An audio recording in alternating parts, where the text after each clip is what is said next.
Bonjour tout le monde. Encore une fois, je voudrais vous souhaiter la bienvenue à cet événement avec Rita Paris. Je voudrais vous dire et remercier également, saisir cette opportunité pour vous remercier que ici même, là où nous nous rassemblons, c'est au sein des territoires qu'on appelle Ottawa aujourd'hui. Dans les connaissances des microtables, c'est quelque chose et autant qu'une organisation qui est en train de partager des connaissances au Canada sur le plan international.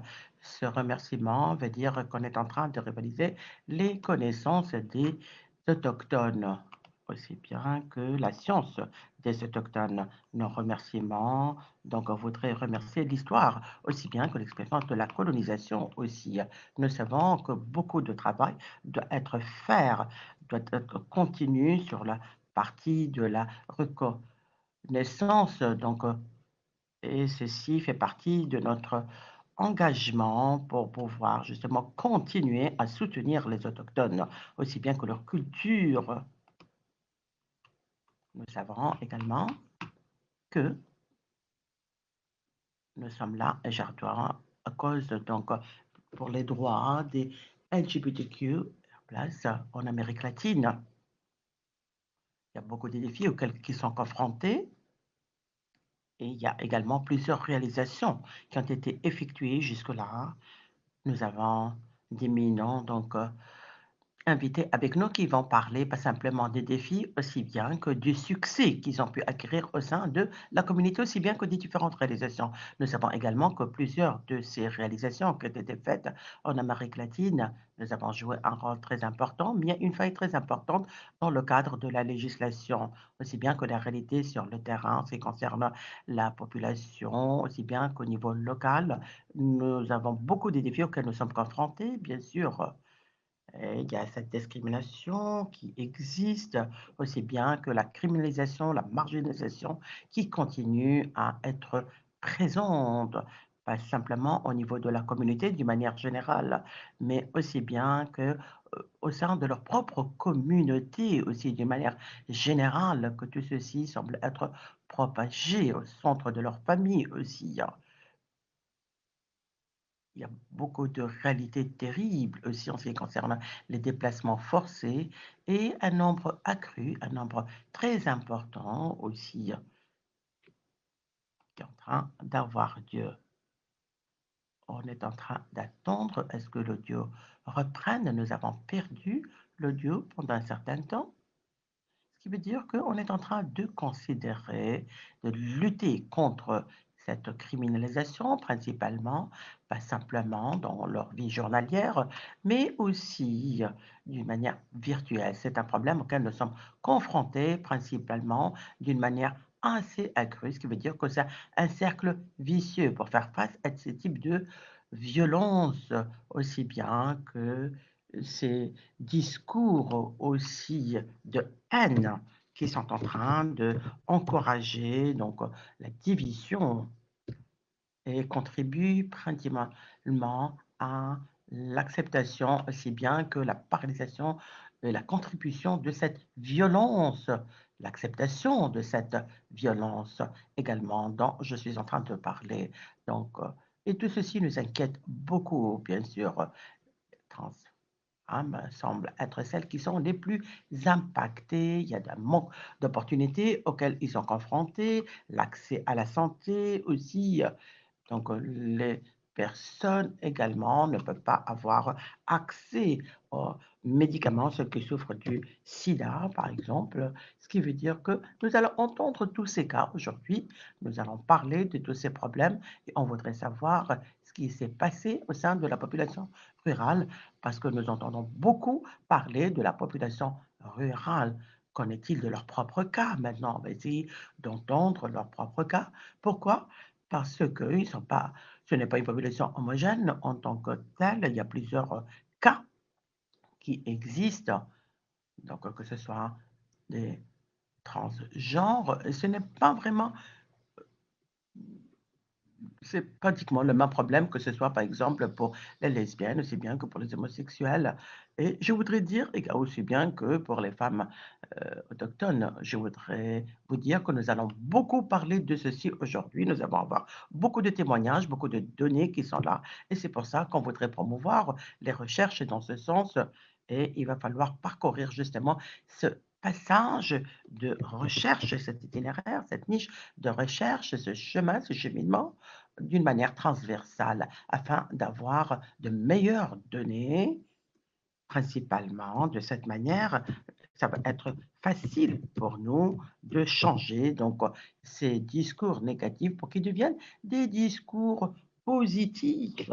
C'est l'objectif principal, bien sûr. Nous avons encore une fois donc une conférence très forte et nous allons certainement entendre les gens d'Ottawa, du Canada, qui vont parler de la solidarité aussi bien que de notre propre donc, ordre du jour pour pouvoir défendre cette population. Et nous sommes là aujourd'hui pour entendre plus de ce qui est en train de se passer en Amérique latine. Nous savons que vous avez été vraiment extraordinaire au sein de votre propre région pour pouvoir promouvoir votre région et défendre les gens en Amérique latine. Maintenant, je voudrais présenter nos orateurs aujourd'hui. S'il vous plaît, ceux qui sont avec nous. Nous avons avec nous donc Monica Estalania,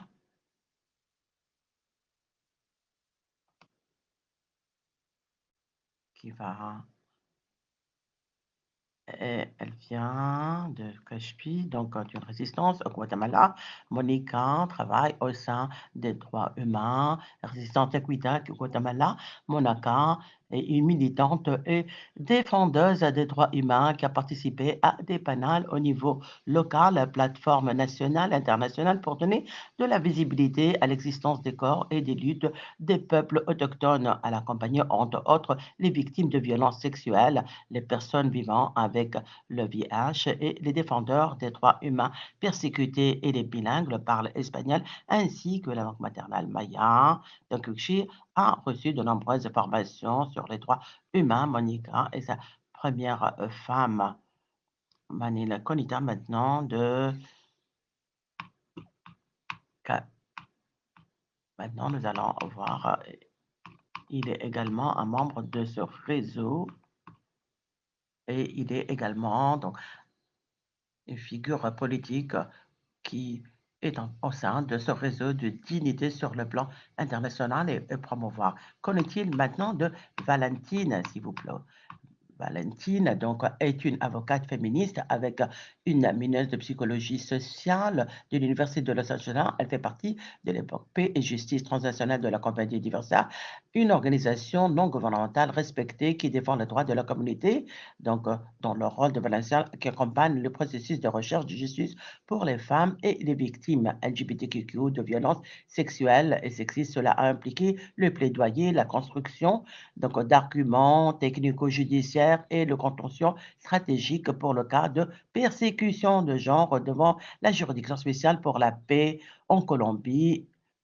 Son travail donc s'est concentré sur la construction principalement donc d'approches innovantes pour appliquer le droit international au candidat. Qu'en est-il de Natalia? C'est une défendance des droits humains queer et féministe. Elle travaille actuellement contre l'agent de programme auprès de Florida Ronda, une organisation féministe qui colombienne qui mobilise donc les ressources financières pour soutenir divers groupes et organisations. Ces organisations sont principalement composées de jeunes femmes ayant peu de possibilités d'accéder aux ressources économiques. L'objectif de Fondo Luciana est de promouvoir et de renforcer les initiatives pour la participation politique des jeunes en tant qu'agents de changement et de justice sociale. Tout dernièrement, et il s'agit de Fernandez Alvarez, qui est un autochtone survivant de la guerre civile du Guatemala et un dissident sexuel. Depuis 6 ans, Fernando travaille avec la Fondation donc, panaméricaine de développement et est responsable du soutien au groupe LGBT dans la région Méthane, Mexique, Guatemala, Salvador, Honduras. Avant cela, Fernando a travaillé comme éducateur populaire auprès de l'UDFELGA, l'unité de protection des défenseurs des droits de l'homme. Je ne pourrais pas tout lire. Je voudrais dire également que Fernando a assuré également la liaison avec des groupes féministes en LGBT au Guatemala et dans toute la région d'Amérique centrale, aidant les militants, les organisations d'établir les plans de sûreté et de sécurité afin qu'ils puissent maintenir considérablement le risque d'attaque. Fernando est membre fondateur de Rédumateur, le réseau multiculturel des femmes trans. Nous avons également avec nous Bill, qui est également une militante, et elle a toujours travaillé dans ce droit, aussi bien que dans les institutions académiques. Récemment, se joindre en tant qu'Interpares également, une position qu'elle a tenue principalement depuis de 2011 jusqu'à 2022 en tant que directrice. Elle a travaillé également, se concentrer également principalement sur la santé productive pour les droits des indigènes, aussi bien que par la justice. Il représente également donc un réseau de dignité. Donc au Canada, nous avons entendu parler déjà de cet organisme, peu importe l'orientation sexuelle, aussi bien que l'identité du genre, aussi bien que le caractère sexuel. C'est un membre de soutien de ce projet sur lequel nous travaillons également relatif aux migrants, aux Haïtiens, que plusieurs autres pays. Bien,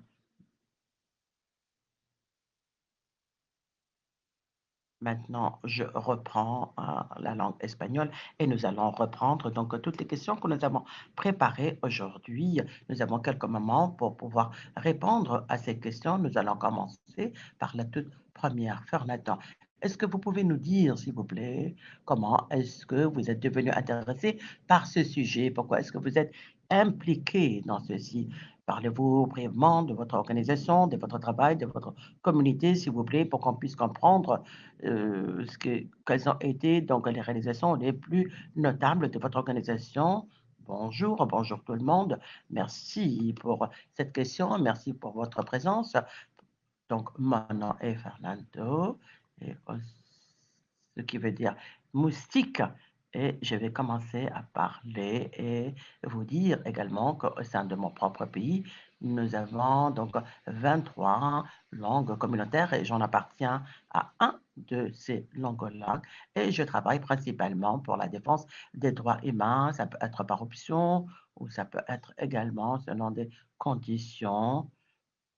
Et à Guatemala, donc, comme vous savez, nous sommes confrontés à un conflit depuis 1960 jusqu'à la signature des accords qui a eu lieu en 1966.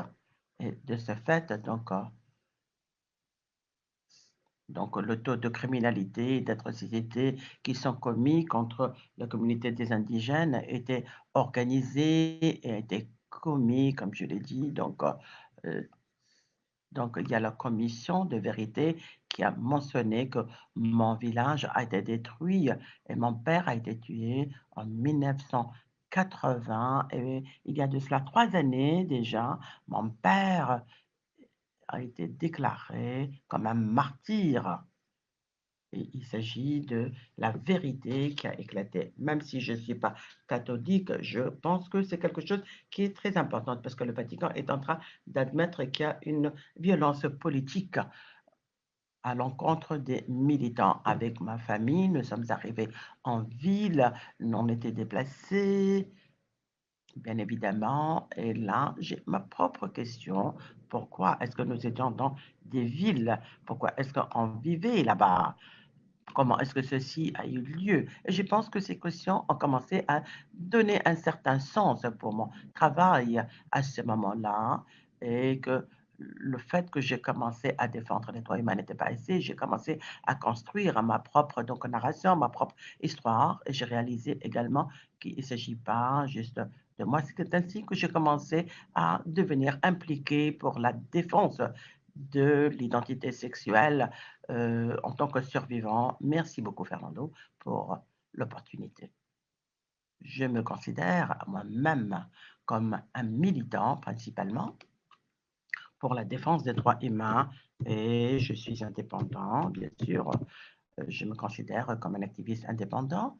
J'ai travaillé dans des organisations de LGBT où je pense principalement qu'il n'y a pas vraiment d'une bonne euh, démocratie au sein de l'ITV et que la démocratie n'existe pas et que les hommes ne sont pas vraiment ouverts à d'autres voies. Et c'est pour ça que j'ai décidé de ne pas être impliqué au sein de ces organisations. Je me considère comme un militant indépendant. Je travaille pour des organisations où je crois fortement et où également j'essaie de développer mon propre militantisme dans ce cadre-là. En ce moment-là, je suis là avec permis de travail ou l'organisation pour laquelle je travaille me fournit une permission, une autorisation pour que je sois là pendant une semaine. Merci. Est-ce que vous voulez continuer? Merci. Bonjour. Bonjour tout le monde.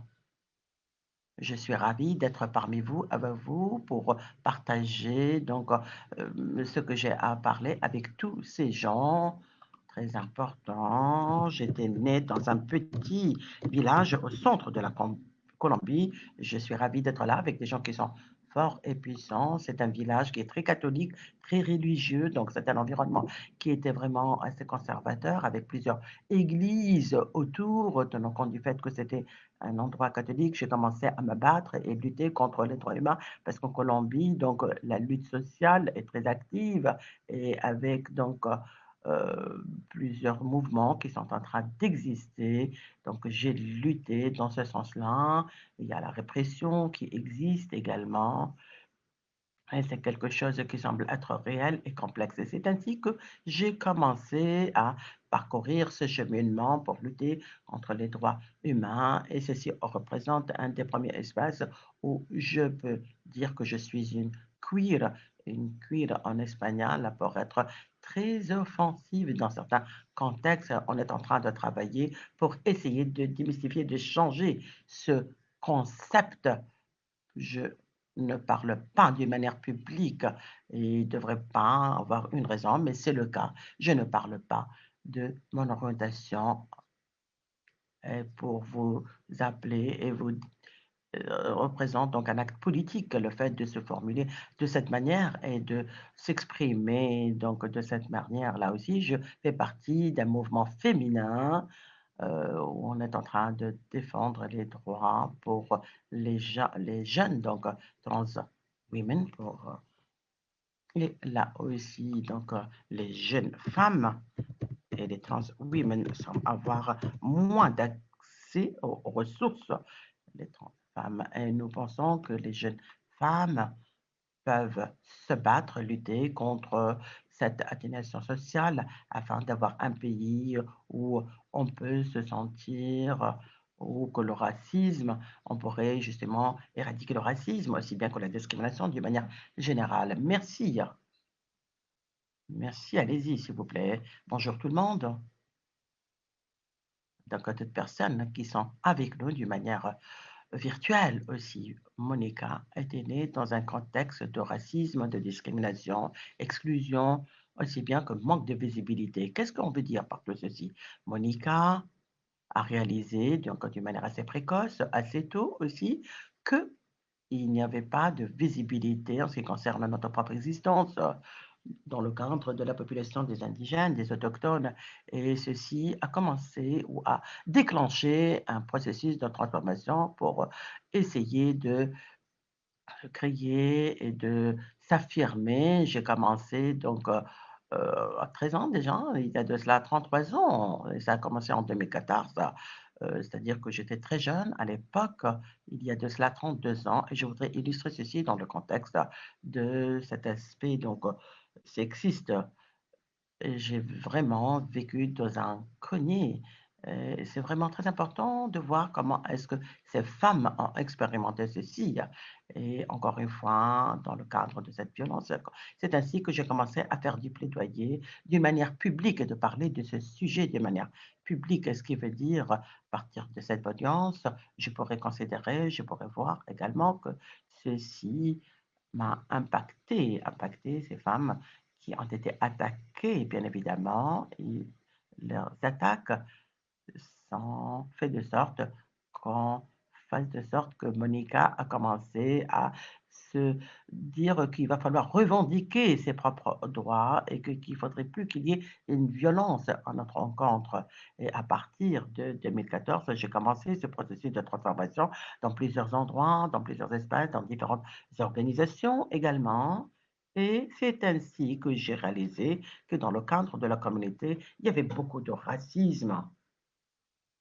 Nous avons remarqué aussi que c'était dans ces espaces-là qu'il n'y avait pas de dialogue, il n'y avait pas de visibilité non plus de nos propres voix. Personne n'était en train de nous écouter principalement.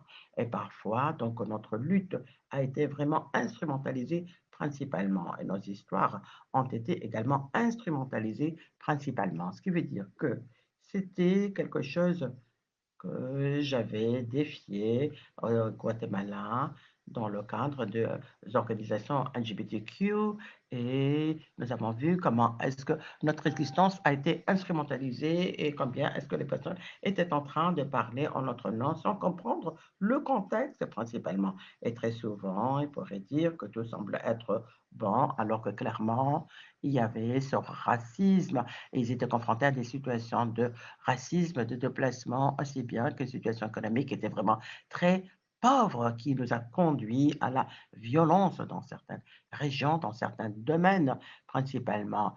Là, c'est le point de départ pour Monica, mais elle a continué à travailler avec des organisations, bien sûr. De 2017 jusqu'à 2021, j'ai travaillé pour les organisations principalement. Pourquoi? Parce que j'ai réalisé que toutes ces, toutes ces organisations, tout ce qui est en train d'avoir lieu au sein de cet espace. Et c'est ainsi que j'ai commencé à être une militante indépendante. Et j'ai travaillé avec plusieurs collègues et c'est ainsi que j'ai pu voir qu'ils ont beaucoup de besoins. Mais je pense également qu'il va falloir être conscient comment beaucoup de ceci a été invisible pendant des années. C'est comme ça que je... Et on est en train de parler de deux sujets en ce moment. En ce qui me concerne, il s'agit principalement d'un espoir qu'il y ait 100% d'acceptation, mais sincèrement, ça ne va pas être le cas. On est en train de parler du rôle des autochtones, de la communauté des indigènes. On est en train d'essayer de faire ceci, mais on n'est pas parvenu à atteindre ce niveau. Jusque-là, nous continuons à travailler, bien sûr, au sein des territoires. Nous continuons à demander, à revendiquer nos droits. Et au sein de mon territoire, j'étais la première transwoman qui faisait partie de cette lutte sociale, aussi bien que ces manifestations pour revendiquer les droits, et que personne n'a jamais été dans cette position en préalable. Au Guatemala, bien évidemment, personne ne parle en notre nom, personne ne parle pour nous, personne nous invite pour qu'on puisse prendre la parole, pour qu'on puisse parler de ce sujet. Les gens, principalement, qui sont en dehors de l'endroit où nous habitons, personne ne sommes là et nous sommes au sein des territoires. Donc, à partir de ce point de vue, de cette perspective, on est en train de lutter pour nos territoires principalement. Nous sommes parvenus à occuper beaucoup d'espace, même si je comprends principalement que le fait d'occuper cet espace et de partager implique beaucoup de défis principalement. Et très souvent, ce qui se passe est que notre participation n'est pas en train de prendre en considération. Ceci ne veut pas dire que nous allons s'arrêter, nous allons commencer à réclamer notre espace et pour qu'on puisse être entendu principalement. De ce fait, je dirais que j'ai commencé ce cheminement pour défendre les droits humains en parcourant ce cheminement, en essayant de visibiliser notre propre existence et demander à ce que nos droits soient garantis.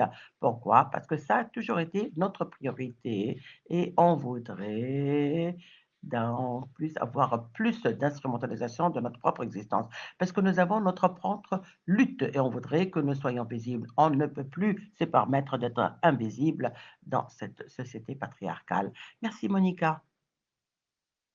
Vanilla, merci. Très heureuse, très ravie d'entendre mes collègues ici même en train de parler. Et je crois que le militantisme dans les droits humains, avec cette perspective de LGBTQ, nous pourrait nous fournir plus d'accès et fait de sorte à ce qu'on puisse se poser la question en termes de quel type d'espace qui pourrait nous faire sortir de ceci. Ça dépendra bien sûr de l'espace, de votre famille, des opportunités, de l'accès à des utilités de base, à des utilités basiques. Le fait de quitter donc le grenier implique plusieurs choses. Ça pourrait impliquer également une meilleure position. Il y a des personnes qui voudraient rester donc dans leur propre coin, donc pendant une période beaucoup plus longue et on les respecte, mais d'autres ont décidé de faire quelque chose qui soit totalement différente et ils sont en train de réfléchir si je ne vais pas lutter, je ne vais pas trouver donc une place où je pourrais être trouvé. Et si on ne va pas me trouver par eux-mêmes, peut-être qu'ils comptent sur leurs propres amis, les membres de la famille qui deviennent également, ou leurs amis qui pourraient devenir leur famille. Donc, ils commencent donc un processus de recherche sur eux-mêmes. Ce qui m'a encouragé, c'est de travailler dans ce processus de LGBTQ+. J'ai travaillé sur la migration et j'ai vu comment est-ce que mes deux amis ont commencé à quitter l'Équateur. Pourquoi? Parce que ils ont pensé qu'ils ne pouvaient pas sortir de ceci, ils ne pouvaient pas expérimenter leur propre sexualité. Un est parti en Europe et l'autre est parti aux États-Unis d'Amérique. Maintenant, solamente la expectativa de vivir la libertad de su... Donc, ils ont dû quitter leur famille et leurs copains, mais ils avaient le droit de trouver des chemins pour s'exprimer sexuellement et aussi pour avoir recours aux besoins économiques. Et depuis 2018, il y avait eu cette vague grande des immigrants du Venezuela. Le Venezuela, en fait, c'est l'un des pays avec le moins de politique sur les droits des êtres humains. Et il y a une situation de violence continue pour s'assurer que la population ait les droits de l'homme et donc la communauté LGBTQ est aussi sous les vagues de violence. En 2018, j'avais eu la chance de travailler avec des programmes sur les communautés LGBTQI+, et il y avait des espaces qui ont inclus beaucoup de conceptions pour comprendre ce terme et cette communauté. Nous avons noté qu'une grande partie de la communauté du Venezuela nous a demandé le soutien pour avoir les traitements de santé et dans d'autres domaines, soutien dans d'autres domaines. Pas plus que nous étions une organisation, notre objectif était de les référer à d'autres organisations. Je les ai référés à des copains connus par moi personnellement qui travaillaient gratuitement, à des avocats qui travaillaient gratuitement. Et ces requêtes commencent à s'agrandir avec le temps parce que c'était de bouche à oreille et la situation se réplique. Donc, j'avais Gabi et Jorgito, c'était deux des meilleurs copains en Équateur. Nous avons décidé avec eux de concevoir Dialogue Diverso. C'est une plateforme et pour moi, je me vois comme une personne qui accompagne le processus de cette plateforme. Nous avons 4 domaines principaux de travail et durant les dernières années, nous avons aimé voir le changement auquel était soumis notre organisation. À présent, nous voyons le renforcement des capacités de la communauté et des personnes avec qui nous travaillons. Nous avons des personnes lesbiennes, des queers. Nous avons qui s'appelle Sophie. Elle est journaliste. Elle travaille d'une manière excellente. Elle est actuellement responsable de gérer et diriger la communauté des lesbiennes et des queers.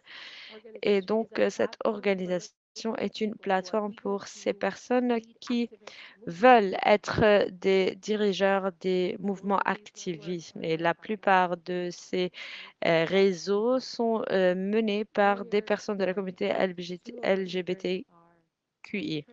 Nous avons aussi des avocats trans, mais l'objectif pour nous, c'est que les personnes ici puissent aboutir et réaliser leurs rêves sur cette plateforme parce que les personnes parfois n'ont pas accès aux ressources. Donc, il faut qu'ils sachent qu'il y a des organisations qui les soutiennent. Et ça, c'est ma motivation qui m'a motivée dans le passé et qui continue à motiver aujourd'hui. Merci beaucoup.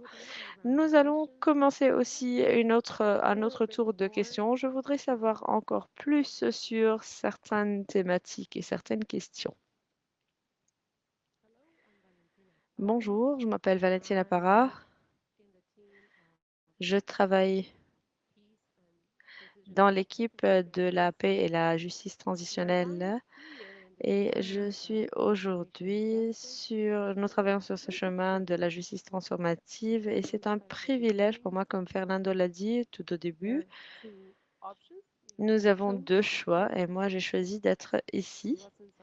Ce n'était pas quelque chose que les autres ont choisi pour moi, mais je ressens que c'est une grande responsabilité parce que j'ai des privilèges, parce que j'étais née dans une ville, je n'ai pas fait l'expérience des conflits en Colombie et ces conflits armés continuent depuis 50 ans et ont affecté et impacté la société civile de plusieurs façons. J'ai grandi en regardant ces conflits à la télévision, derrière l'écran. J'avais connaissance de certains cas, mais ce n'était jamais une réalité pour moi. J'avais aussi le privilège d'aller et d'avoir une éducation et j'ai compris encore plus l'essence de ce conflit et je me suis ressentie affectée et j'ai senti que jusqu'à ce moment, j'avais pas connaissance de ce qui se passait dans la société. Je me suis demandé comment c'était possible que tout le monde sache qu'est-ce qui se passe dans la ville, mais dans d'autres parts de la Colombie, ces choses horribles sont en train d'arriver. Et donc, j'étais un avocat, je suis un avocat, mais ma passion, c'est la psychologie. Et j'ai commencé à étudier la psychologie sociale et c'est là que j'ai compris l'impact des conflits et la normalisation de la violence. Donc, j'ai compris que ce n'est pas normal pour ma famille, pour ma maison, pour mon école de continuer leur vie comme si rien ne s'était passé, rien ne se passe. En principe, les actes de violence ne doivent pas avoir lieu et nous avons la responsabilité de travailler selon nos rôles différents pour transformer ces réalités qui ne doivent jamais être acceptées ou normalisées. Donc, c'est de cette façon que j'ai conçu et établi Columbia Transforma depuis 20 ans pour défendre les droits de la communauté LGBT QI+. Et je suis venue ici sans savoir la dose complète de la réalité de faire partie de cette équipe. Parce que plusieurs fois en Colombie, il y a des messages et des informations erronées à propos du conflit et des droits de la communauté LGBTQI, mais personne ne les connecte les uns aux autres. Les choses qui se passent durant la guerre arrivent aux hommes vrais ou aux femmes victimes, mais il n'y a pas de connexion entre ces deux personnes. Lorsque nous demandons les données ou les chiffres des violences et nous demandons les personnes pourquoi il n'y a pas des informations sur cela, parce qu'ils disent que nous ne savons pas que ça a eu lieu. Bien sûr que les communautés de LGBTQ n'ont pas fait partie des guerres et n'ont jamais été partis. Ce que nous avons trouvé, c'est que il y avait plusieurs cas de violence envers ces personnes, mais les informations ont été isolées et les incidents ont été isolés. Et s'il y avait eu une criminalisation, il y aurait toujours des politiques qui disent les façons normales, entre guillemets, des choses. Mais les personnes de la communauté LGBTQI étaient des clandestins et ce qui leur est arrivé n'a pas été enregistré. Donc, lorsque nous avons cherché ces informations pour essayer de savoir qu'est-ce qui s'est passé, nous avons vu que des actes cruels ont eu lieu, surtout en Colombie, dans les zones rurales. Et tous ces actes étaient connectés les uns aux autres et il y avait un objectif de discrimination à travers ces actes parce qu'ils voulaient changer ou éliminer ces traits indésirables dans ces personnes.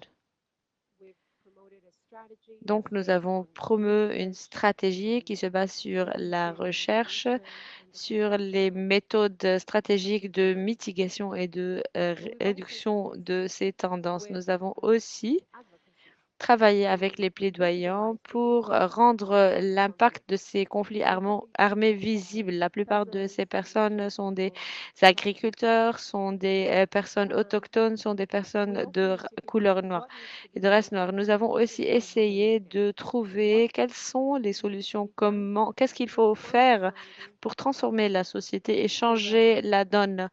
Qu'est-ce qu'il faut faire pour que la société ne prétend plus que rien ne s'est passé? Il faut changer, tout le monde doit changer quelque chose en soi pour interdire cela de se reproduire. Fernando, nous allons passer à au deuxième tour de questions et écouter vos réponses et vos perceptions. Est-ce que vous pouvez nous expliquer quels étaient les principaux défis auxquels vous avez dû faire face et en fonction des défis que vous mentionnez, quelle stratégie, plan, outils avez-vous besoin pour faire face à ces défis? Merci, c'est une question complexe parce qu'elle est relative à nos expériences, les expériences personnelles. Mais je voudrais commencer à dire que Guatemala, le pays est raciste en tant que résultat de la colonisation en comparant au pays de l'Amérique centrale et aussi la colonisation a fait les pays racistes. Donc, pour commencer, je voudrais dire que en tant que citoyen du Guatemala et en tant qu'un pays est raciste, la première identité et révélation de l'identité, c'est de me déclarer que je suis Maya. Ce n'est pas une décision spontanée. Ceci a été relié au chemin de la paix de 94-96 et par la commission de la vérité. Et j'ai dû penser quelle était mon identité dans ce contexte et dans cette histoire et historique. Nous avons fait face à plusieurs défis et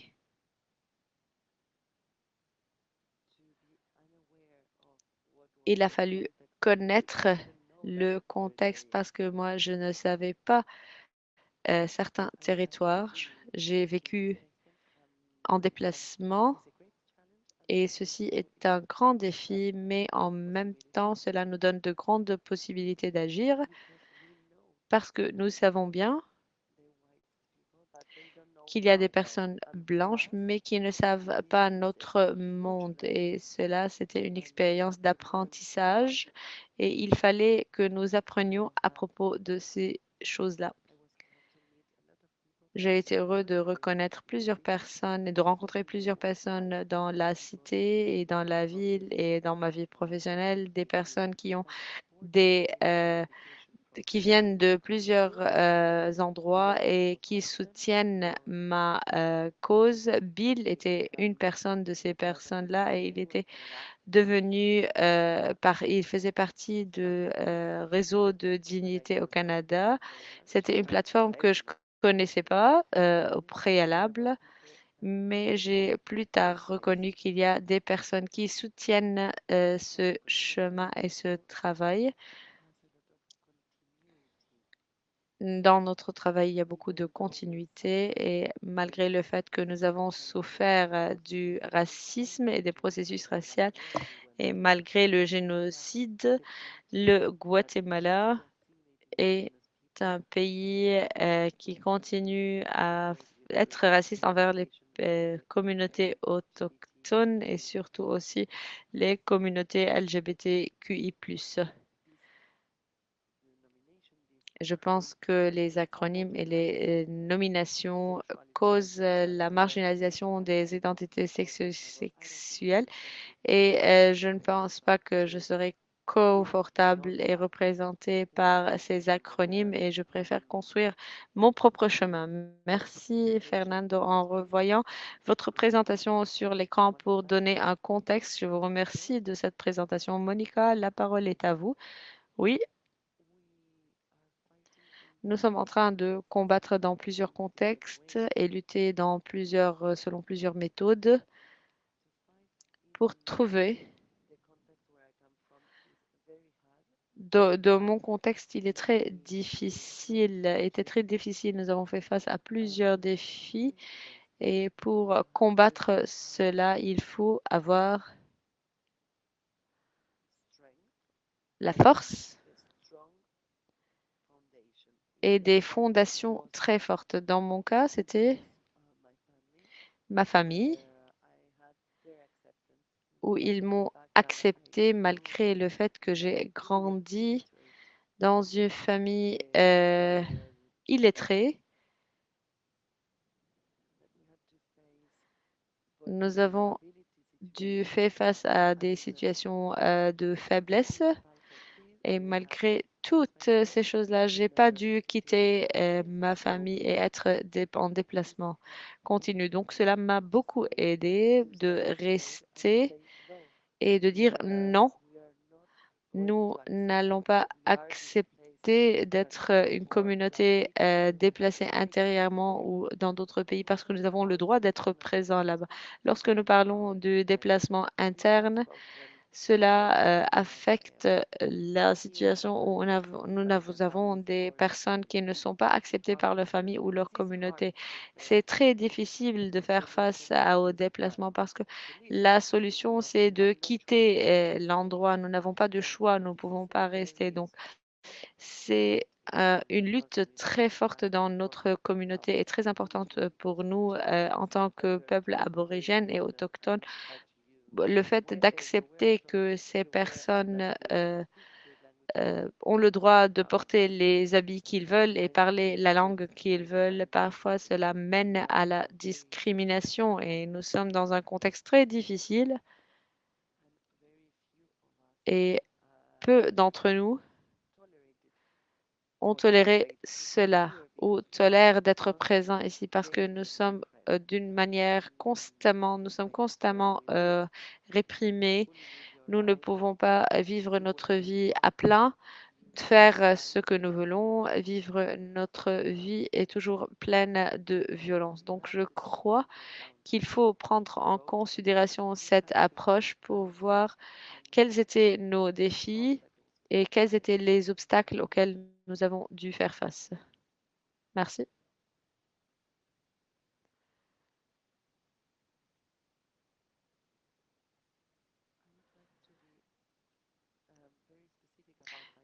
Je voudrais être spécifique dans ma réponse. Est-ce que vous pouvez relire la question? Oui, quels sont les défis et les stratégies pour faire face à ces défis?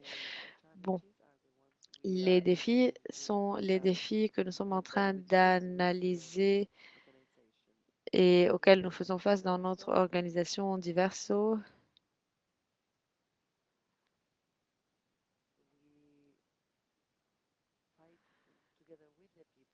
Ensemble avec les peuples, nous luttons et nous pouvons dire que nous étions le premier exemple de la première génération qui a déclaré l'importance de la recherche. Nous avons su que nous avons des émigrés de la communauté LGBTQI. Nous avons qu'il y avait des besoins, mais nous ne savons pas quels étaient ces besoins et comment nous pouvons commencer à travailler avec eux. Donc, nous avons créé ce centre pour pouvoir identifier les besoins et être en contact avec les personnes qui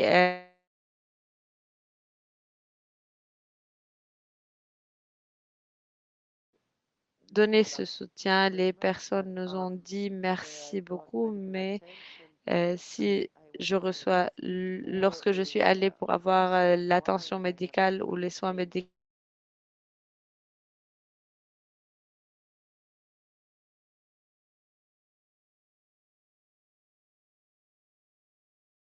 de travailler encore plus pour faire et pour avoir nos propres métiers. Si también son profesionales parte de la comunidad LGBT.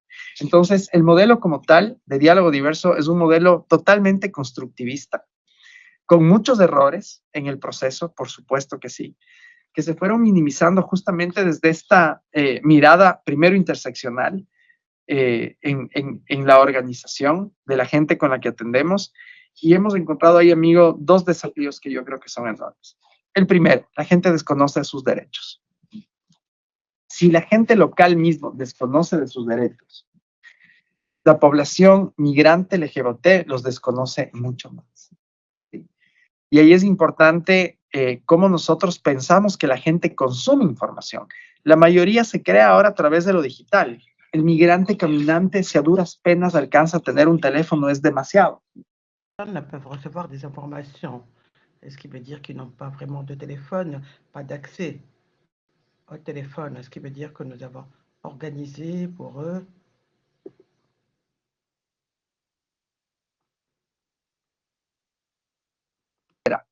Entonces, los desafíos para nosotros han sido como... Les personnes qui n'ont pas les téléphones ne pourront pas recevoir ces informations. Donc, nous avions besoin de penser aux besoins de ces personnes et se connecter à leurs projets. Parce que dans l'organisation LGBTI, parfois, ceci n'est pas le cas dans plusieurs organisations. Il faut demander aux personnes quels sont leurs rêves, où est-ce qu'ils veulent arriver, quels sont leurs projets pour les futurs, sans sans définir cela pour eux, parce que les personnes peuvent prendre des décisions, que ce soit de bonnes décisions ou mauvaises décisions. Ils ont le droit de prendre ces décisions.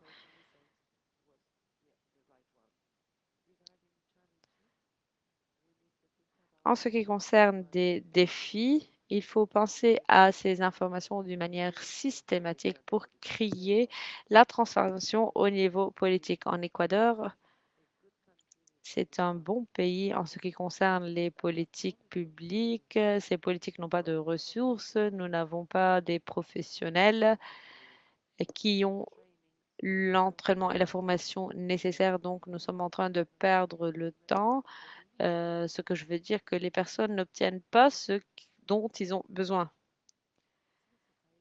Les sociétés civiles n'ont pas le droit ou il ne faut pas que les sociétés civiles garantissent ces libertés. L'État doit les garantir et malheureusement, ce n'est pas le cas dans mon pays. Donc, les défis sont le manque de connaissances et l'inhabilité, l'incapacité d'agir sur les politiques publiques. Merci beaucoup, Valentina. Oui, je pense que c'est une question très large. Mais aussi, je pense que le fait de faire face aux principaux défis auxquels nous avons fait face jusqu'à présent et les principaux défis, comme nous avons discuté au préalable aujourd'hui, l'importance de la recherche et la production de l'information de qualité pour prendre des décisions informées pour la prévention. Nous avons vu cela et nous avons vu plusieurs contextes de violence qui sont complexes et il faut répondre à ces violences au lieu de se focaliser sur la prévention. Donc, il faut penser comment nous pouvons prévenir les actes de violence. Si ces violences ont lieu, comment nous pouvons y remédier. Et cela veut dire que nous avons fait échec dans la phase de prévention. Donc, plusieurs réponses aux défis sont relatifs à la prévention. Donc, notre stratégie doivent se focaliser sur comment prévenir cela de se passer et à s'assurer que cela ne va pas se produire encore une fois dans la justice transformationnelle et l'organisation dans laquelle je travaille. La transformation culturelle aussi, c'est un processus de long terme. Ce n'est pas quelque chose que nous serions capables de faire en un an ou après une réunion ou rencontre. Il faut avoir et il faut faire ces discussions et ces négociations et les entamer. Et cela requiert du temps. Et ce serait le chemin de construire la paix avec les personnes qui sont prêtes à entamer ces conversations, comme les organisations en Colombie qui ont encore plus de ressources. Et aussi, lorsque nous produisons l'information, il faut prendre en considération les nouvelles méthodes. Il faut penser comment faire les choses d'une manière plus éthique et faire la recherche d'une manière plus collaborative. En tant qu'organisation, nous avons une responsabilité de revoir nos processus et voir ce qui se passe dans nos organisations, comment nous pouvons améliorer le travail, nos stratégies au niveau technique pour avoir un impact au niveau politique. Un autre défi en Colombie, et je pense que c'est un défi partout dans le monde, c'est d'avoir une compréhension meilleure du genre. Parce que dans 10 ans, il y a 10 ans, lorsque nous étions en train de considérer et de parler du genre, nous avons pensé aux femmes, à un seul type de femme.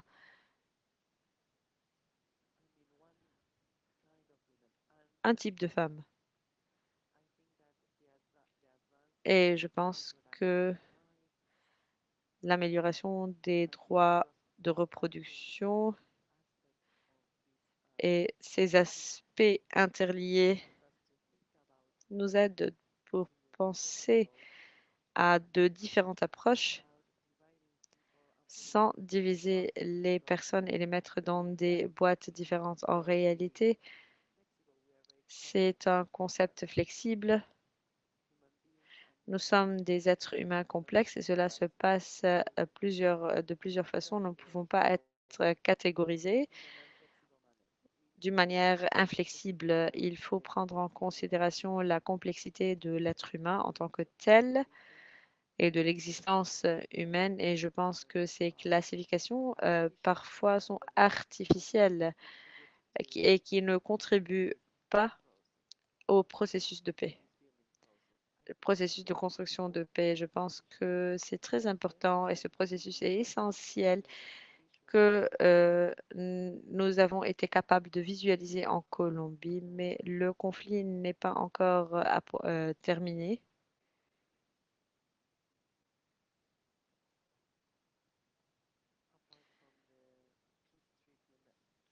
À part du traité de paix qui a été signé en 96, nous avons toujours des combats avec d'autres groupes qui se traduisent dans du racisme sur le terrain et aussi envers les personnes qui sont dans des processus de transition.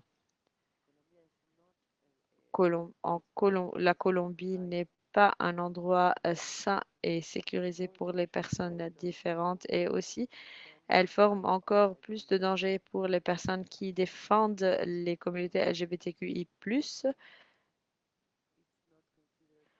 parce qu'ils ne considèrent pas que c'est quelque chose de légitime comme la défense de l'environnement. Comme Marcus l'a dit au début, parfois ils croient que cela va causer l'homosexualité de s'élargir ou c'est quelque chose de contagieux. Si nous parlons de ces questions, cela va être contagieux et ce sont des pratiques dangereuses. Donc, je voudrais retourner au début et dire qu'il faut commencer par la prévention en Colombie et partout dans le monde.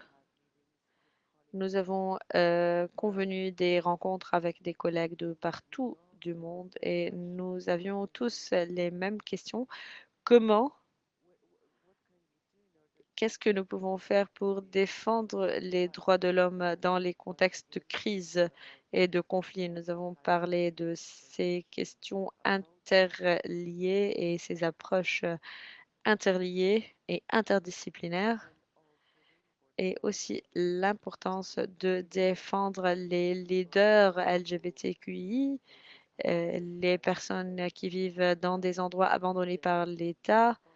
Et aussi, la réponse de l'État, c'est d'envoyer une personne blanche pour accompagner ces personnes dans les territoires où ils sont. Et cela crée encore plus de visibilité et met ces personnes à risque.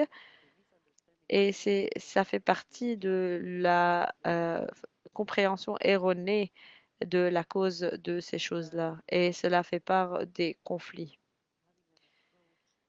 Le fait d'avoir une approche de sécurité n'est pas holistique, n'est pas compréhensive. Nous sommes en train de parler non seulement de la sécurité et le fait de ne pas être tué, mais il faut s'assurer à subvenir aux besoins de ces personnes. Donc, nous avons plusieurs points de vue compréhensifs et complètes pour ne pas réitérer ces actes de violence. Merci. La financiación siempre pues era el reto, ¿no? Bien. En ce qui nous concerne, le défi majeur est principalement de trouver des ressources pour démocratiser nos actions au sein des territoires et essayer de faire de sorte à ce que ce soit au sein de la base. Fondamentalement, à ce titre, je dirais que l'organisation ou les organisations que nous avons soutenues sont des collègues, des activistes qui sont à l'extérieur. Ils ont déjà expérimenté donc cette oppression qui semble être bien structurale sur le plan natural, tout d'abord, mais c'est quelque chose qui est orienté pour plusieurs personnes. Ce qui veut dire, à titre d'exemple, il y a de cela quelques semaines, donc les trans women et ces femmes-là qui travaillaient sur le terrain ont fait de sorte est-ce que, par exemple, ce combat continue, ça semble être très complexe parce que le contexte en Colombie, avec la réglementation, aussi bien qu'avec certains autres aspects, pourrait souligner qu'il y a beaucoup d'accès à la justice, aussi bien qu'à d'autres ressources aussi. Et à ce titre, je pourrais vous dire que les en tant que d'autres sont en train justement de cacher leur genre dans leur pièce d'identité. Vous pouvez le faire, mais sur le plan pragmatique, il y a des ressources pour que vous puissiez faire ceci. Par exemple, les transmen en tant que tels ont besoin de faire de sorte à ce qu'ils puissent, dans son sexe, n'est pas mentionné en tant que masculin sur l'identité, doit aller au service militaire. Et il y a d'autres barrières en termes de territoire, aussi bien qu'en termes de barrières. Et pour rebondir sur ce que Valentine a parlé tout à l'heure en ce qui concerne la transsexualité, il y a des personnes qui sont par exemple noires, bisexuelles, handicapées ou lesbiennes. Je suis en train de réfléchir d'une manière assez spécifique, par exemple, de mes collègues, ce qui veut dire que votre corps pourrait être soumis à plusieurs violences. La question qu'on pourrait se poser, comment matérialiser cette intersectionnalité? Nous avons réalisé également que cette intersectionnalité est là. Mais en théorie, qu'est-ce qui se passe? Il va falloir réfléchir des types de voix qui sont impliqués. Notre monde continue à être très patriarcale en nature. Pourquoi? Parce qu'au départ, donc, il y a ces hommes-là qui existent. Et pourquoi? Et c'est comme, par exemple, cette balance qui existe où il y a le cisgender et leurs catégories. À part le cisgender, il y a d'autres catégories d'intersection. C'est ainsi que nous voyons plusieurs personnes au sein du panel qui en font partie, ce qui veut dire que cette intersectionnalité, par exemple, de trans femmes ou de trans women, de lesbiennes, de bisexuelles, etc. Ce qui veut dire qu'il y a d'autres types aussi de leur propre existence qui sont en train justement de donner naissance à plusieurs types de violences et c'est le moment propice de parler de tout ceci. Clair, encore une fois, si il y a un grand problème relatif à cela et de ce fait, je dirais aussi qu'il y a plusieurs personnes qui sont, par exemple, des alliances qui sont en train d'être mobilisées contre cette catégorie de personnes, contre ces trans people. Et il y a aussi certains, par exemple, textes de loi qui ont été élaborés, qui ont été écrits dans ce sens. Et ceci ouvre le débat pour parler, de voir qui est derrière tout ceci. Et donc, les personnes sont en train de privilégier ces personnes blanches ou ces femmes blanches qui sont en train de mobiliser ce type de discours. Et c'est quelque chose dont il va falloir penser. Pourquoi? Parce que ces alliances ont ce format de féminisme et aussi plusieurs femmes, ces gens sont en train de s'orienter vers ce type de mouvement, je dirais. Nous continuons à penser que c'est vrai qu'il y a des défis, bien sûr, quand il s'agit de stratégie maintenant, ou s'agissant de stratégie, principalement, certaines de ces responsabilités incombent l'État, ce qui veut dire que l'État, principalement, est contre ces types de droits et s'oriente contre ces types de droits. Et il y a bien sûr d'autres organisations collectives aussi qui sont de ce fait d'analyser ces et à la lumière de ceci, ils essaient de s'adapter à chaque scénario. Pourquoi? Parce que ce qui se passe, par exemple, à Bogota est différent de ce qui pourrait avoir lieu au sein des communautés des autochtones ou dans d'autres régions rurales. Ce qui veut dire que pour nous, donc ce réseau est très important de prêter donc main forte aux communautés. Et dans certains cas, bien sûr, c'est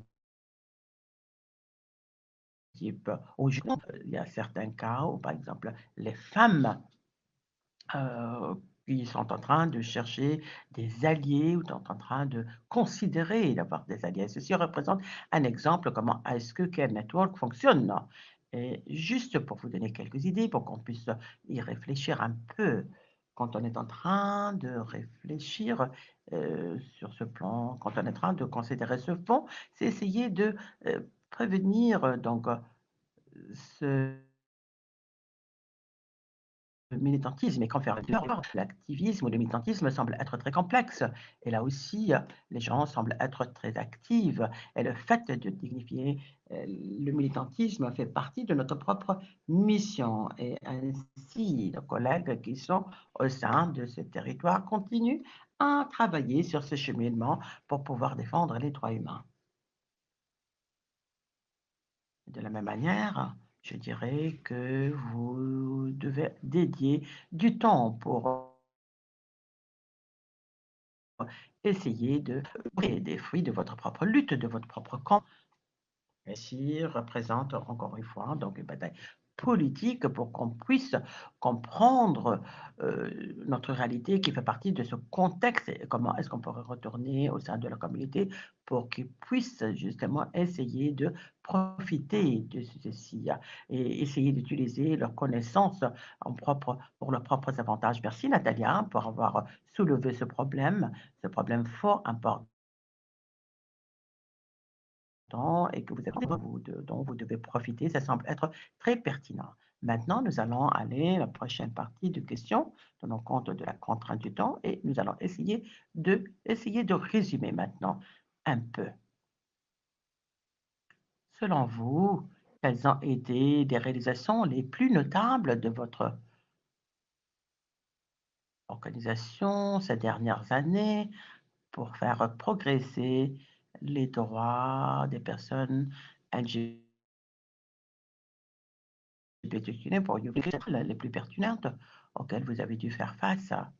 Je suis ravie de voir que ma contribution à ce militantisme voulait dire qu'il y a donc ce qu'on appelle Generation Gap, donc une faille dans les générations en Équateur.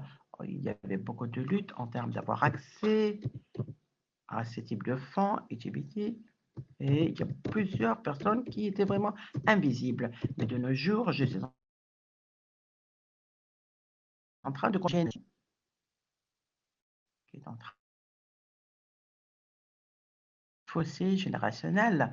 Donc, il y a une nouvelle organisation qui est en train de se lever. Et rien ne semble être statique dans la nature. Je suis ravie de voir qu'on est parvenu à transformer un peu donc, ces places. Donc, notre programme pour la population migrante, aussi bien que pour LGBT, a été vraiment couronné de succès. Elle a vraiment réussi, je dirais, jusque-là. Il y a eu à peu près 500 interventions, plusieurs également actions qui ont eu lieu au sein de l'Amérique latine. De la même manière, la création de Migration Network, donc de ces réseaux de migration, a impliqué 11 pays au total. Et nous avons essayé, à la lumière de ceci, de faire un travail collectif pour essayer de réfléchir de la migration, aussi bien que de se concentrer sur la santé mentale. Nous prenons soin aussi, d'une manière ou d'une autre, cet aspect-là, essayer de le considérer de différentes perspectives. Le Canada qui nous a permis d'utiliser donc plus de ressources. Valentina, la parole est à vous, s'il vous plaît. Vous avez parlé de la migration et je sais, en Colombie, par exemple, il y a ce problème. Vous avez parlé de la violence aussi. Par quoi vous voulez? Nous avons le sujet de la violence aussi bien que d'autres aspects de la migration. Donc, nous continuons à développer un protocole pour le cas de la violence en Amérique centrale. Je pense que c'est un élément clé, principalement. Pourquoi? C'est un élément clé pour ajouter d'autres outils complémentaires, aussi bien que de l'institutionnalisation en ce qui concerne ce qui est en train de V. Ce qu'on crée, ce n'est plus vraiment quelque chose qui est maintenant de quelque chose qui a déjà démarré au préalable. Ce n'est pas la manière comment est-ce que les choses doivent être faites. Ce qui veut dire que le procureur très souvent ne va pas avoir des cas typiques et très souvent, donc, le cas n'est pas bien considéré parce que il n'y a pas assez d'informations. Il n'est pas considéré. On voudrait fournir plus d'outils à travers des recherches.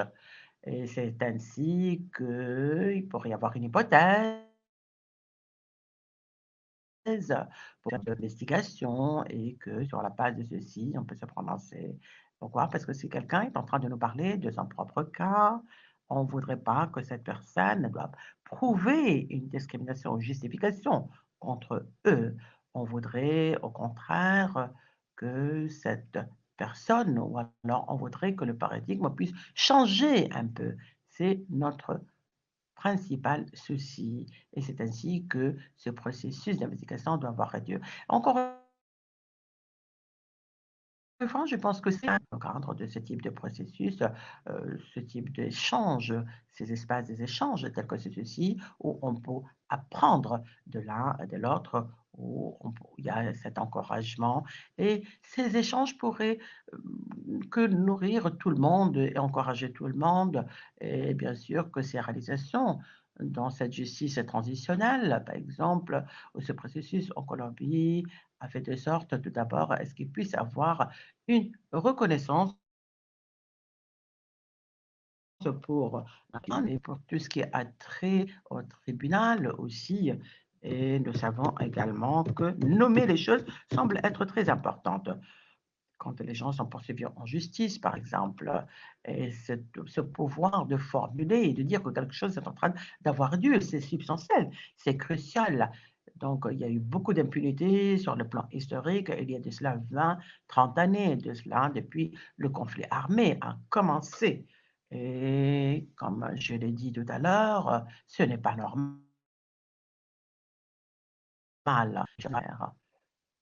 Et là aussi, bien sûr que le fait de visibiliser, de faire de sorte que ce soit visible est crucial et fondamental. C'est une réalisation très importante, bien sûr, et ces éléments-là semblent être très importants.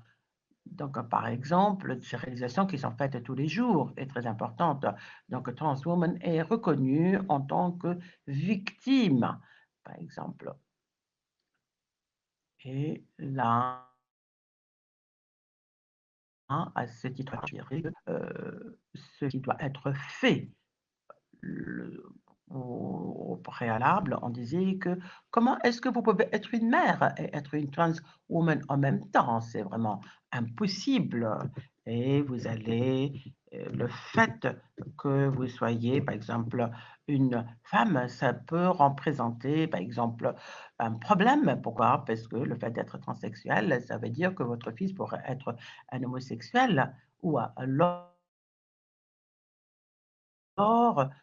interprétation où il va falloir, par exemple, pénaliser les coupables.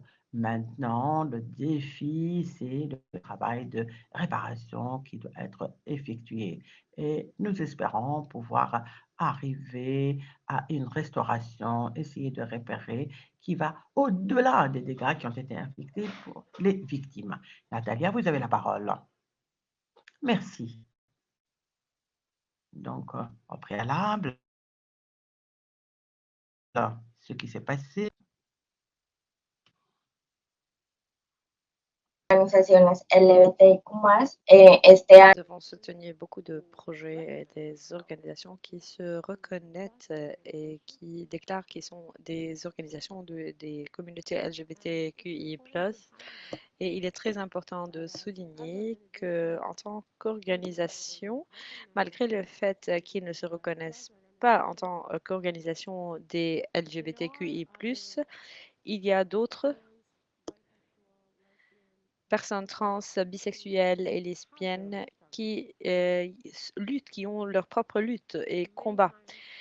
Plusieurs fois, il paraît qu'il y a des facteurs exclusifs sur les personnes des communautés LGBTQI, mais ces personnes sont en train de défendre leur droit d'être, de rester dans leur communauté, dans leur territoire et de créer une réalité différente pour tout le monde et pour toutes les personnes entourantes. Ils sont en train de défier les violences de l'État et les violences au-delà des territoires.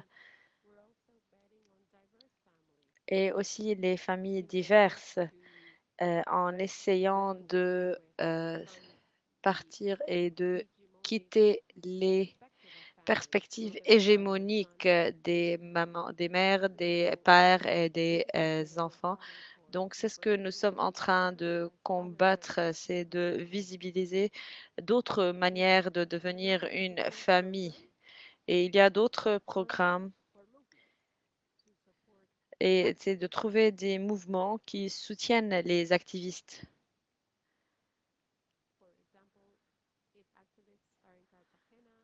Et activistes Arena et qui sont en train de faire des choses à Bogota et le financement doit être disponible. C'est un financement urgent qui peut être utilisé et qui a été utilisé pour soutenir les personnes dans les endroits pertinents. Nous sommes en train de parler d'un féminisme beaucoup plus large. Nous avons organisé une réunion pour la féminité trans.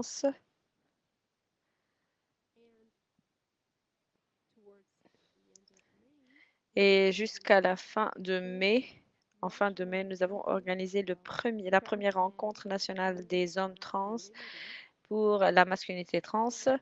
Et je suis en train de mentionner cela parce que dans les réunions de femmes, plusieurs le soutien n'est pas donné aux hommes. Depuis 2023, nous étions en train de travailler d'une manière consistante et continue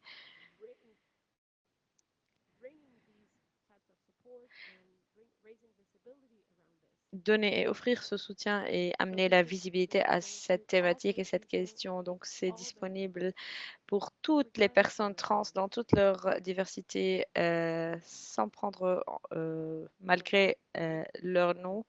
Donc, cette réunion va s'organiser à la fin du mois de mai.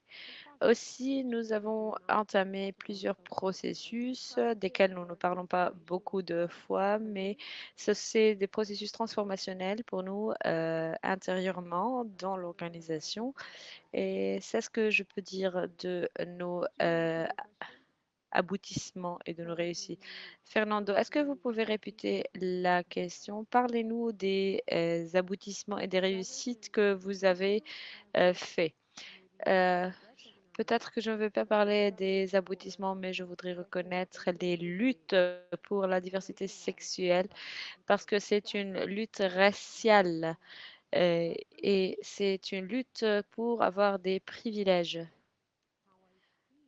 Comment je ressens mon ressentiment envers cette thématique ou qu'est-ce qui me donne l'énergie, c'est que les populations autochtones et aborigènes doivent être présents encore une fois et être reconnus. Ces acronymes doivent être discutés. Les acronymes doivent être déconstruits parce que je ne pense pas que les personnes ont une autonomie lorsqu'ils n'ont pas les ressources nécessaires. Les personnes qui sont autonomes sont les personnes privilégiées. Donc, les personnes aborigènes et autochtones ont subi plusieurs processus de discrimination. Donc, les aboutissements que nous avons faits, c'est prendre la parole et parler de la sexualité qui inclut parfois aussi des tensions dans les peuples aborigènes et autochtones parce que les leaders patriarcales ont enraciné certains concepts. Donc, parfois, nous sommes peut-être que parfois j'ai peur pour Monica plus que moi parce que Monica vit dans une communauté et ce qu'elle fait a beaucoup plus de risques que ce que je fais. Moi, je peux quitter la ville ou le pays, mais Monica est dans un territoire et pour elle, pour quitter le territoire où elle travaille est encore plus difficile. Donc, il y a des institutions qui travaillent dans ce domaine. Donc, je voudrais appeler tout le monde à connaître ces choses, à s'opposer à ce que les religions proposent. Et après, je voudrais inviter l'Institut pour prendre en considération de continuer la recherche avec les populations autochtones et aborigènes en tant que part de la réalité parce que la plupart du temps, nous ne sommes pas visibles. Et la plupart des personnes n'ont pas accès à l'éducation ou n'ont pas eu accès à l'éducation dans leur langue ou dans d'autres langues. Donc, il y a des recherches sur les dynamiques qui doivent être faites dans ce domaine. Lorsque nous parlons des réalisations et des aboutissements, je pense que nous ne pouvons pas parler des réalisations colonisées parce que de la colonialisation, parce que ce que nous avons fait la plupart du temps, c'était à travers la colonisation parce que nous avons toujours ce système patriarcal. Nous voyons que la colonisation a imposé plusieurs situations sur nos populations, comme Fernando a mentionné. Parfois, il y a eu une influence sur nos vies.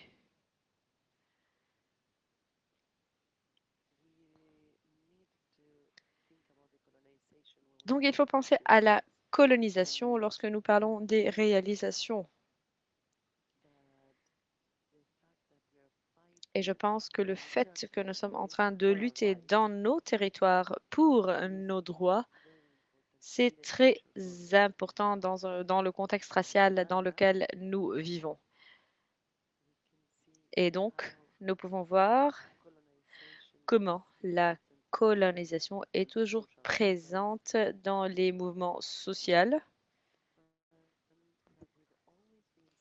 et que nous avons toujours vu qu'il y a une objectification et instrumentalisation des peuples autochtones et aborigènes parce que en tant que peuple autochtone, nous sommes vus en tant qu'objets. Nous pouvons danser et porter certains types de vêtements, mais c'est pas tout. Il faut revoir et continuer nos luttes et nos combats pour nos droits et le féminisme au Guatemala n'ont pas inclus les personnes de diverses sexualités dans leur lutte en tant que personne qui a été oppressée dans certains mouvements en tant que personne autochtone parce que nous avons voulu défendre les droits. Nous sommes en train de parler aussi de défendre nos territoires, nos corps. Il faut défendre les deux.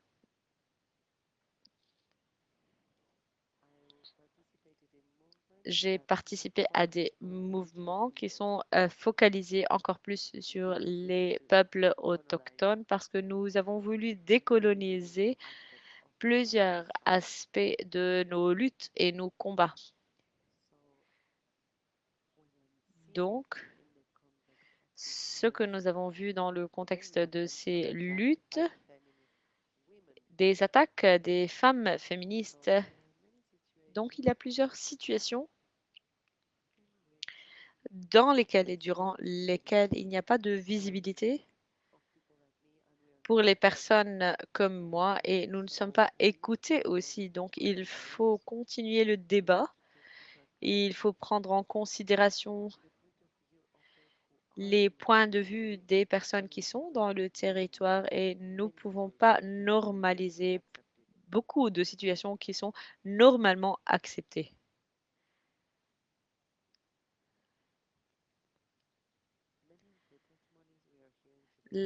Plusieurs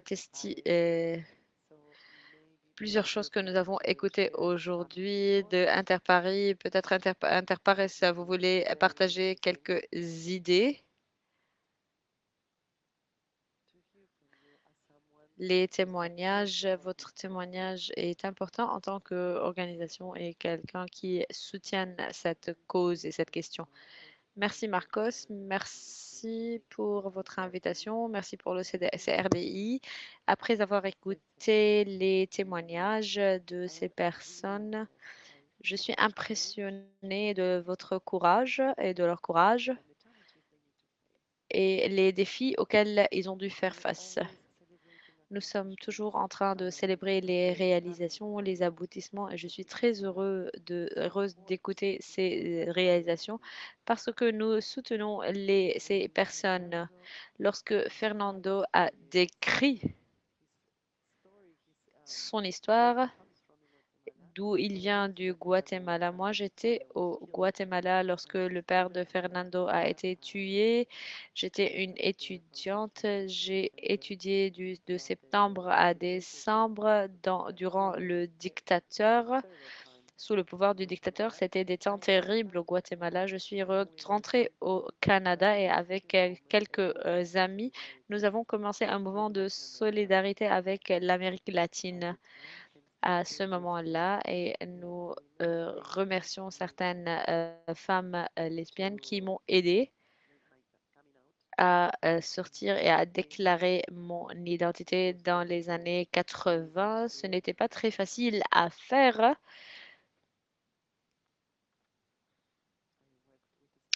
J'ai travaillé avec Solidarity Moment, avec l'Amérique latine. J'ai travaillé avec Interpares, qui est une organisation féministe qui inclut les personnes trans et qui y œuvre depuis plus de 15 ans pour soutenir les organisations dans le Global South et au Canada. À présent, nous sommes en train de soutenir à peu près 54 organisations dans tout le pays, l'Amérique latine, Afrique, l'Asie et Canada, qui travaillent dans plusieurs thématiques. Ces organisations soutiennent les personnes dans certains contextes sur plusieurs thématiques et non pas sur une seule thématique. Nous travaillons avec des organisations et nous essayons de soutenir le travail qu'ils entament parce que nous avons aussi les experts avec nous. Donc, il faut écouter le point de vue des experts, essayer de les soutenir en leur offrant le financement nécessaire et aussi travailler avec Solidarity et Interpares, avec les collègues, reflète dans nous prenons les décisions dans notre organisation suivant un consensus. Tout le monde a le même salaire. Il y a juste une différence qui a trait aux personnes qui sont dépendantes de cette organisation ou pas. Sinon, tout le monde a le même salaire, 20 ans ou 60 ans. C'est la philosophie de notre organisation pour essayer de laisser une structure horizontale et aussi de travailler avec les parties prenantes. Nous comprenons que lorsqu'il y a le financement, lorsque nous avons le financement nécessaire et l'argent nécessaire, nous avons un certain pouvoir si nous voulons le définir en tant que tel. Et il y a le fait d'avoir ce pouvoir à travers l'argent est contraire à la philosophie de notre organisation. Nous travaillons sur des plateformes et avec des coalitions et ça fait part de l'ADN de notre organisation et notre orientation, le groupe d'orientation qui surveille les politiques au Canada en ce qui concerne l'Amérique latine. Et nous pensons des traités de le commerce libre avec Canada et l'Équateur. Et aussi, nous avons quelque chose aussi que ces accords ont certains éléments qui permettent aux entreprises canadiennes d'avoir des profits. C'est un des soucis de la population LGBTQI. Yo creo que de la red Dignity Network, que ahora es una plataforma. Et également dans plusieurs de ce réseau de Dignity, de l'organisation, qui semblent ces éléments-là. Et il y a également des éléments, nous sommes radicaux ici même. Et tout ceci est en train de s'élargir, le fait de ne pas reconnaître ces gens-là. Donc, la reconnaissance, donc les gens de cette communauté sont des alliés de ce réseau de Dignity. Nous avons encouragé le gouvernement canadien pour nous fournir plus de fonds, pour dévouer plus de fonds pour que le travail soit fait et que, encore une fois, donc, millions de dollars va être alloué et une grande partie va être administrée, va être orientée, ou va être administrée, pardon, par Akidas. Il y a ces fonds qui est en train d'être alloués pour qu'on puisse travailler pour l'inclusion, et ce fonds s'appelle Active. Et on est en inclusion et nous avons géré ce fonds, encore une fois, afin de pouvoir appuyer ces gens-là, ces catégories. Et encore une fois, donc, ce fonds représente une aire d'oxygène afin de renforcer le soutien à l'organisation de Guatemala pour qu'ils puissent continuer à travailler et si bien que pour d'autres organisations qui sont en train de faire un travail extraordinaire pour pouvoir défendre les droits de la population, que la défense des droits de la population puisse continuer à travailler. Et cet accord qui a été atteint, cet accord de la paix qui a été atteint, qui a été réalisé, représente une bonne réalisation pour la communauté d'une manière générale et pour la Colombie. Je voudrais saisir cette opportunité pour les féliciter pour leur travail, le travail qui a été réalisé afin de pouvoir encourager l'accord de la paix et essayer de s'orienter beaucoup plus sur ces réalisations et à ce qu'ils puissent les réaliser. Encore une fois, on est en train de travailler avec ces collègues-là pour plaidoyer et ils représentent donc une organisation très créative et qui est en train de travailler très dur afin de pouvoir créer cette sensibilisation au sein de la population.